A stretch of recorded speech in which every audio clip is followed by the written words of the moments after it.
Integrating new PDA data.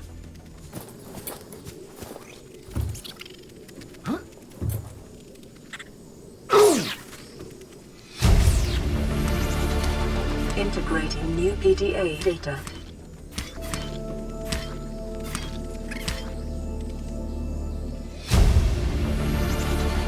Integrating new PDA data.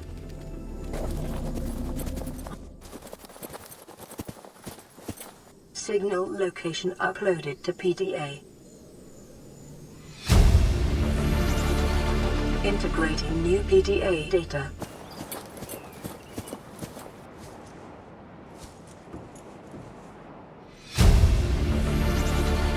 Integrating new PDA data.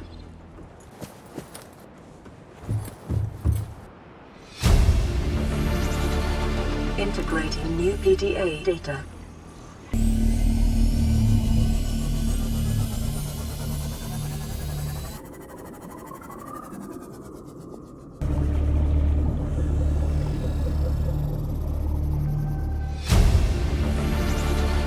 Integrating new PDA data.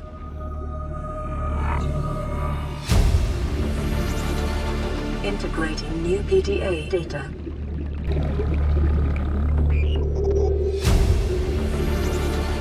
Integrating new PDA data.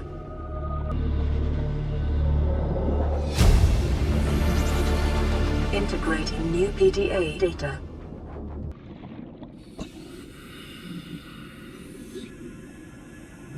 Signal location uploaded to PDA. Integrating new PDA data.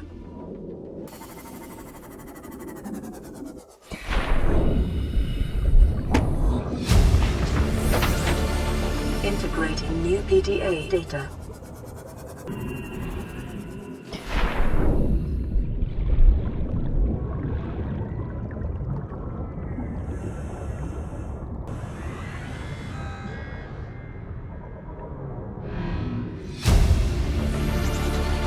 Integrating new PDA data.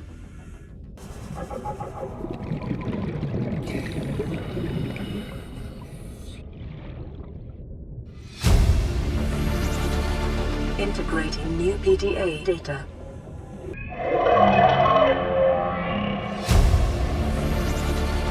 Integrating new PDA data. Chief's log, 5 weeks since the crash. The only other survivors are my son, Bart, and Maida, the cut-price mercenary I commissioned for the journey. After days drifting in the life pod, rain hammering on the roof, the weather cleared and we washed up here. I had Maida salvage the Degasi wreck, set Bart to finding us a stable source of food. His education is paying off sooner than I'd anticipated. Our only problem is Maida. She says the weather's going to turn. I say she's finding excuses to risk our lives. I imagine she's not gonna weaken her life without a physical altercation, and she's itching for a fight. In every judgment she makes, things go from bad to worse. If she had my experience, she'd have more faith. Humans have spent millennia specializing in how to shackle nature to our will. This planet won't cause us any new problems. My one task now is to keep us alive, as comfortably as possible, until the insurance company arranges rescue. In this part of space, that could be months, or even years. This island is a godsend. Look out of the window. No predators, fresh food. No building materials, nothing left of the ship. And your kid says we're gonna starve without more grow beds. Speak up, kid. It's true, Father. The natural growth rates are too slow to keep supporting us. All I'm saying is ocean's got us surrounded. No use hiding. Sooner or later, we'll get our feet wet.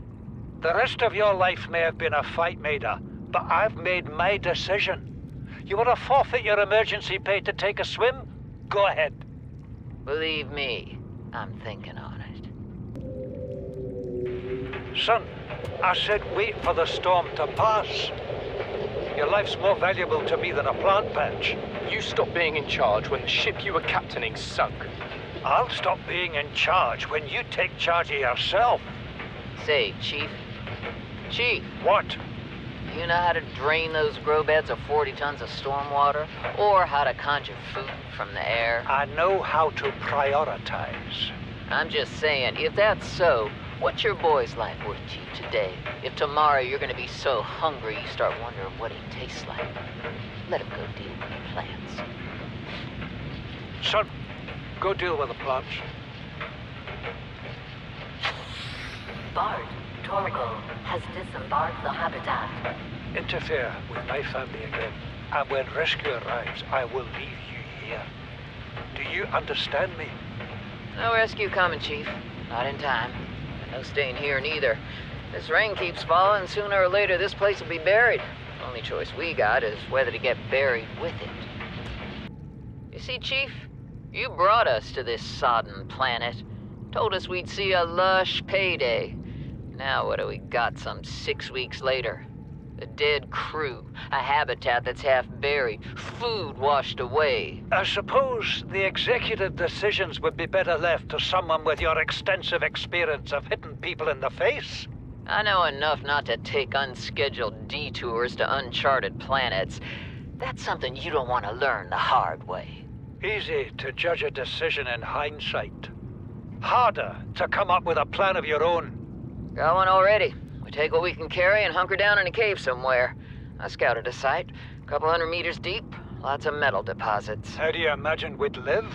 With ready access to building materials, like damn queens, a couple of water filters, a bioreactor, fresh fish. But Chief, we'll eat seaweed salad and drink our own urine if that's what it takes. All that matters is, do you got something better? Send the coordinates to my PDA. I'll review your proposal. I thought it might get claustrophobic living underwater. Father feels it is. He'd tell me it was childish, but I stare out the window and sometimes I think how lucky I am to see this world up close. Back on the island, I wouldn't have believed the creatures that live down here. The fish, they glow. There's one that's 90% eyeball. Snakes twice the length of a habitat compartment. Certainly, it's not all friendly. Most of the plant life is toxic. Learned that the hard way. But I've managed to coax some marble melons into growing indoors. And when they don't cover our dietary needs, well, we eat the fish themselves. It's a bit gross, but it's nothing they wouldn't do. I've been attempting to document my findings. Father approves. He says understanding is power, that the more we know about this planet, the more we can use it to our advantage. I'm just doing it because it's fun. It's not easy without proper equipment and network access, but the old-fashioned way, observing, taking notes, testing theories, shows me the world in a way a spectroscopic analysis never could. Lately, I've been watching the crab snakes. They ambush their prey as it tries to feed on the mushrooms they hide in. What they don't eat settles on the seabed, which fertilizes the mushrooms, which feeds the herbivores, and so the chain continues. Co-evolution gives me the fuzzies. What is that thing? I don't know. I found it outside in the sand. Part of another ship? None I've ever seen.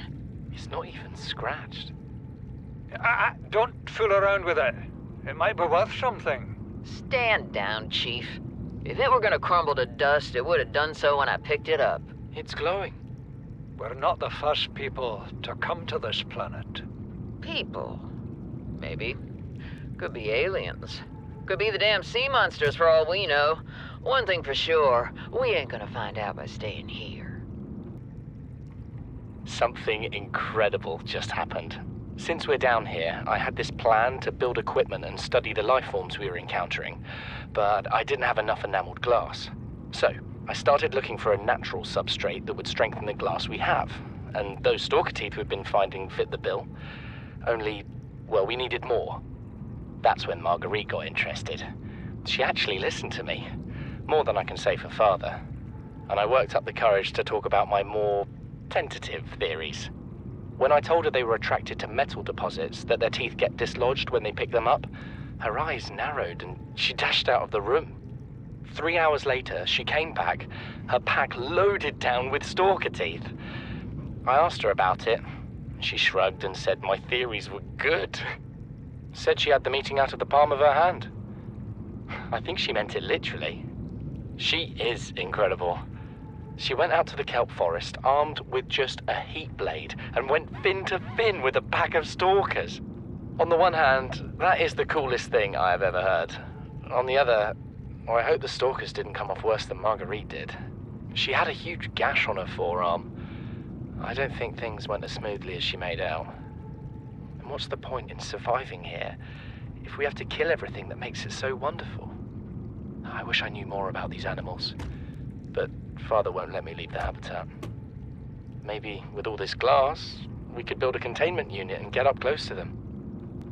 These conniving corporate bourgeois, inbred, incompetent, self-absorbed jerks don't have a damn clue.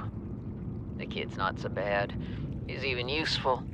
But I swear, everything that comes out of his father's idiot face is a narcissistic lie. He wants to stay in this cave, his problem. I'm the one doing the heavy lifting. When sea monsters are hunting you, you don't hide. You hunt the sea monsters.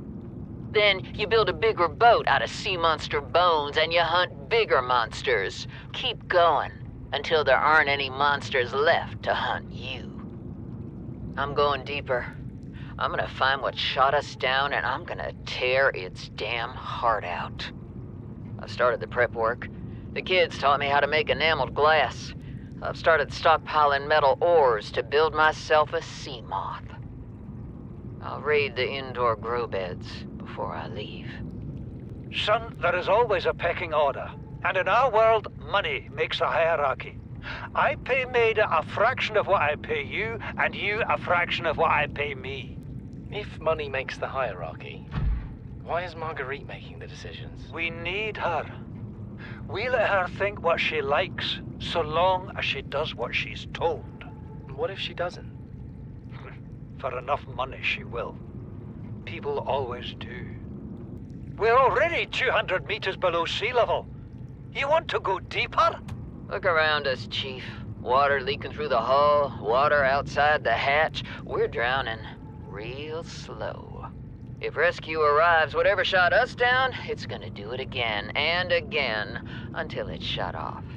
You see an off switch around here, Chief? Why would it any more likely be half a kilometer down? Your kid found something on the scanner.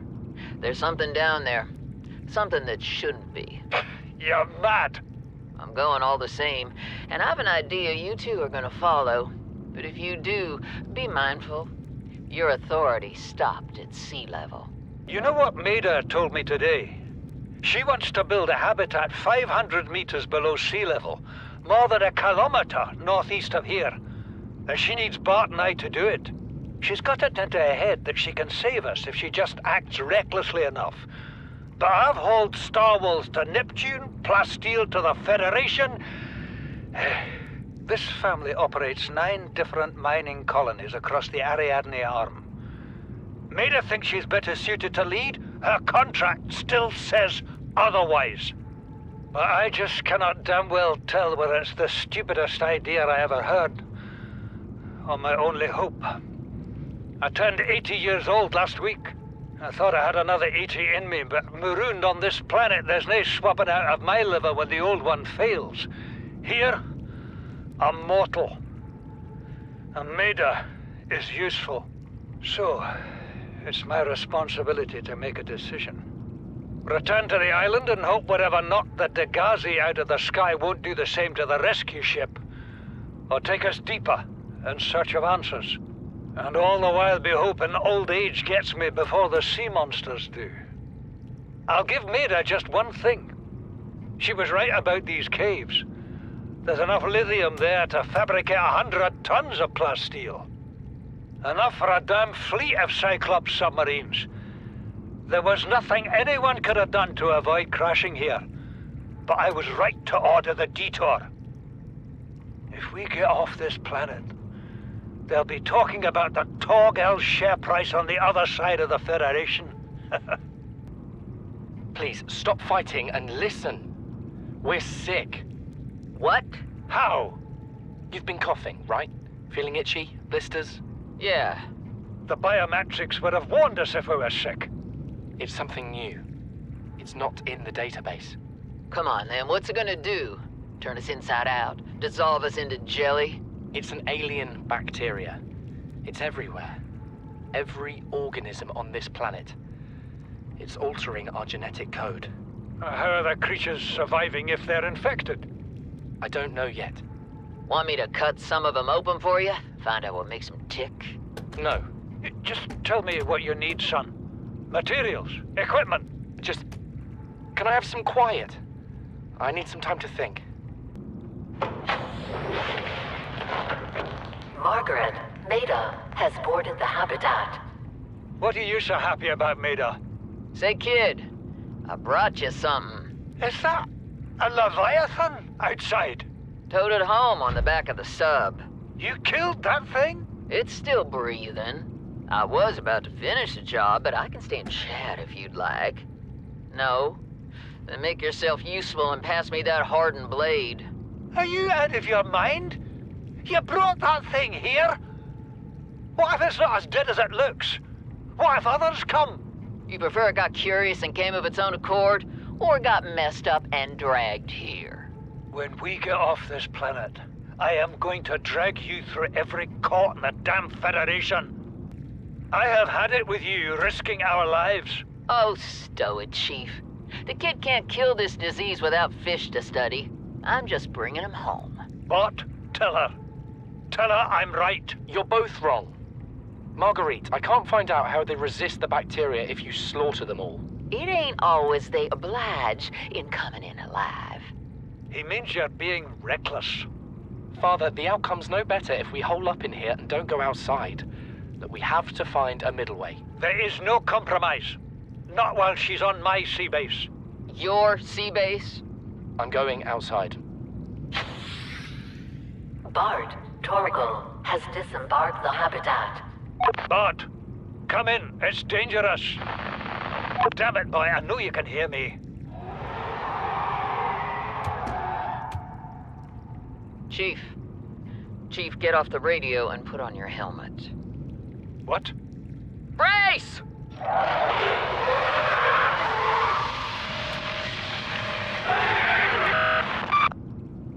Came out of nowhere. An alien kraken, bigger than a cyclops. Tore a hole clear through the reinforced hull. I barely got my breather in time. I told her.